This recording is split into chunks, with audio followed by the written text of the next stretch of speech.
Bienvenue dans cet épisode de Ta Pause Sexy.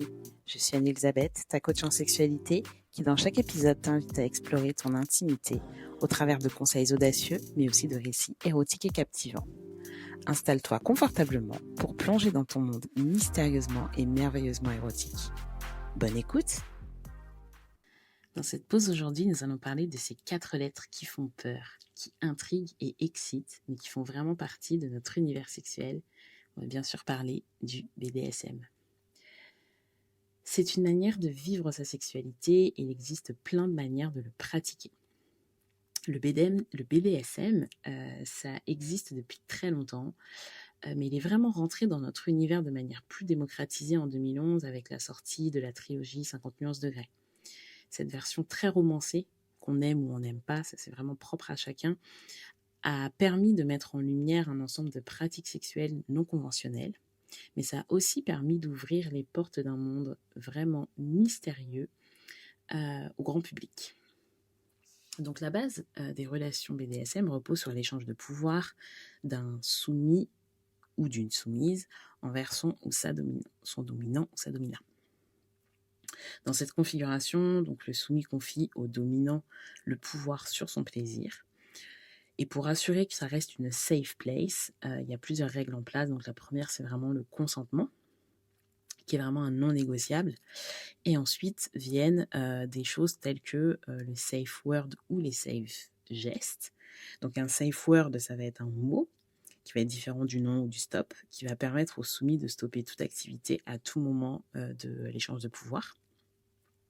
Et parfois, le soumis ne va pas forcément être en mesure de pouvoir parler, parce qu'il peut y avoir des bâillons, des choses comme ça, enfin, voilà, une restriction de la parole. Et du coup, sont mis en place des safe gestes, donc qui sont en fait des gestes à faire qui ont exactement le même objectif que le safe word. Donc il existe en fait plein de pratiques dans le BDSM, et donc pour pouvoir les détailler, on va déjà commencer par décrire c'est quoi ces 4 différentes lettres. Donc le B est là pour le bondage. Donc là, ça va regrouper tout un ensemble de techniques et de pratiques de restriction. Donc ça peut être des menottes, des cordes, des chaînes, tout ce que vous voulez. Et donc le but en fait de ça, c'est vraiment de priver l'autre de ses mouvements, ou de lui faire prendre des postures et des positions particulières qui peuvent être plus ou moins contraignantes. Ensuite, on a le D qui vient, lui, pour la domination. Donc c'est vraiment là tout l'échange de pouvoir, et c'est ce qu'on se disait juste avant, c'est une des bases des relations BDSM. Et en fait, il existe plein de formes de domination. Donc le bondage en est une, on vient de voir, hein, le fait de pouvoir user du corps de son ou sa soumise de la manière dont on le souhaite parce qu'il est restreint, bah, c'est une forme de domination.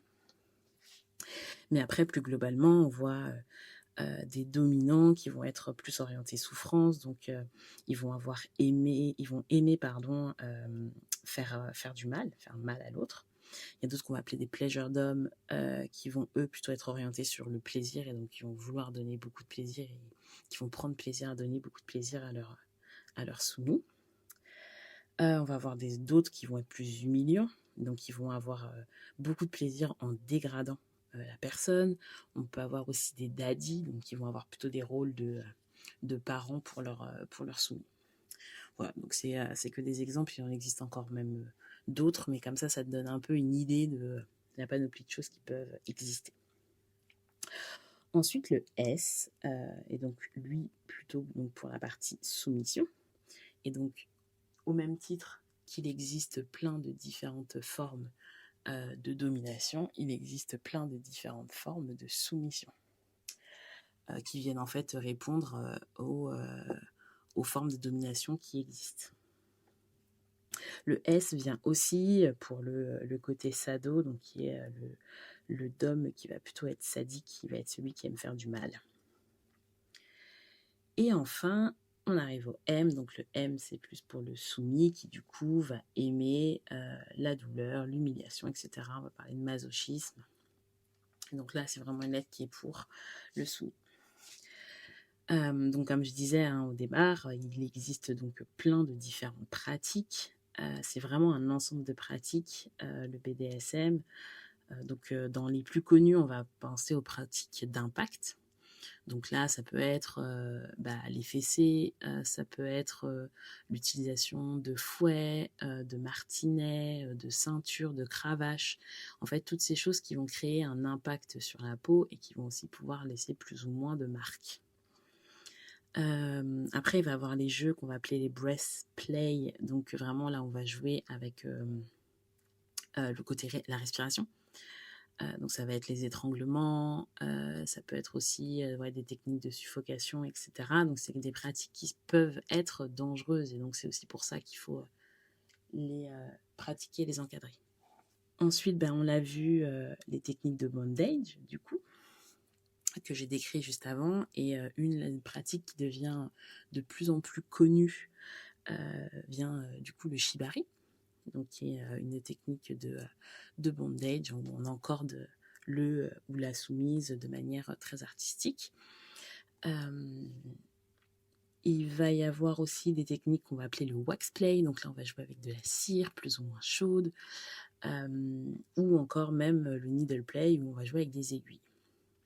Donc c'est vraiment en fait des pratiques qui peuvent être plus ou moins douloureuses, plus ou moins plaisantes, plus ou moins dangereuses, donc qui sont pratiquées dans un cadre sécuritaire avec des personnes que l'on connaît, qui savent ce qu'elles font et dans des cadres vraiment sécuritaires, c'est hyper important. Et ce qui est intéressant aussi sur les relations BDSM, et plutôt même je dirais les relations dominant-soumis, c'est qu'elles peuvent se jouer uniquement de manière sexuelle, ou elles peuvent aussi se jouer tout au long de la relation et vraiment avoir des dynamiques relationnelles qui sont basées sur cet échange de pouvoir. Et ça, c'est vraiment les protagonistes qui vont décider de la portée de cet échange de pouvoir. Au final, il y a maintenant pas mal de pratiques qui viennent du BDSM qui sont un peu rentrées dans la sexualité traditionnelle ou qu'on va appeler vanille en opposition du coup au BDSM. Pour n'en citer que quelques-unes, par exemple, dans les pratiques d'impact, la fessée reste quelque chose qui maintenant est plutôt démocratisé et en fait qui est complètement tiré du BDSM. L'utilisation de moyens de restriction tels que les menottes aussi sont des choses qui sont plutôt maintenant assez démocratisées, ou même de privation de sens avec les bandeaux sur les yeux, etc. Qui restent au final des pratiques qui sont accessibles même quand on n'est pas forcément pratiquant BDSM. La pratique du edging aussi est une pratique qui se démocratise aussi de plus en plus, où on joue là plutôt sur la frustration, parce que le jeu du edging, du coup, c'est de faire monter son partenaire jusqu'à l'orgasme, mais de s'arrêter juste avant l'orgasme. Donc le but, c'est de répéter ça plusieurs fois pour que le moment où le soumis ou la soumise ait le droit d'orgasmer soit plus intense. Et donc ça, c'est une pratique qui aussi commence un peu à se démocratiser, même dans des relations non BDSM, ou non dominant-soumis. Et enfin, le dirty talk, c'est pareil, c'est très très très démocratisé maintenant. Et ça vient quand même de techniques d'humiliation que peuvent avoir les dominants sur les soumis. Donc c'est vraiment en fait au final des choses qui ont été un peu piquées côté BDSM pour aujourd'hui rentrer plutôt dans le cadre un peu classique d'une relation, on va dire vanille. Donc là, je t'ai fait quand même une petite introduction de ce que c'est que le BDSM avec vraiment les grandes lignes, mais il y aura encore tellement de choses à dire. Et c'est pour ça que si tu veux en savoir plus, j'ai une super surprise pour toi. J'organise une soirée, donc ça va être un sex talk autour de ce sujet, et aussi on va aborder le sujet du fantasme qui aura lieu du coup le 30 mars. Ça se tiendra à Paris dans un salon qui s'appelle le Trait la Gravure, donc c'est un salon de tatouage qui nous ouvre ses portes qui nous prête l'espace pour qu'on puisse se retrouver et discuter. Et ce qui est intéressant, c'est que pendant cet atelier, on aura la chance de recevoir avec nous Maîtresse Alice, qui est donc une domina professionnelle.